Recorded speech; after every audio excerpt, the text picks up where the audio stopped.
ওই কপাল দিয়া বান্দা আমার কুদরতি কদমে সাজদা দিবে। এই কপালটার এত দাম, এই কপাল কুন ফায়াকুন বললে হয় না, এই কপাল ফেরেশতাদের হাতে বানাইলেও হয় না, আমি আল্লাহ নিজের হাতে বানাইছি। আল্লাহ পাক কই আমি আল্লাহ দেখি জমিনে কেমন অন্যায় হয়, অত্যাচার কেমন জুলুম হয়, জমিনে কেমন অন্যায় হয়, অত্যাচার হয়, কেমন জুলুম হয়, কেমন গুনাহ হয়, আমি আল্লাহ দেখতেছি।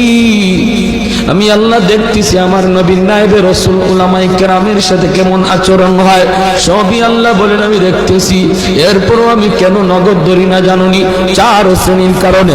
লাউলা মাশাইখুর রুফকা ওয়াল শাবাব খুশা ওয়াল আতফাল রুদ্দা ওয়াল আনআম রুত্তা। আল্লাহ বলেন এক নম্বর হলো ওই বৃদ্ধ মানুষগুলি, এখনো জমিনে এমন কিছু সাদা দাড়ি সাদা চুল আমার কিছু বৃদ্ধ বান্দা বান্দি আছে রে, কোমর বাঁকা হইতে পারে না, করতে পারে না, কষ্ট হয়, হাঁটুতে ব্যথা, কোমরে ব্যথা, এরপরেও আমি আল্লাহর কুদরতি কদমে সাজদা দেয়, কষ্ট হয়, এরপরেও আমার কদমে সাজদা দেয়।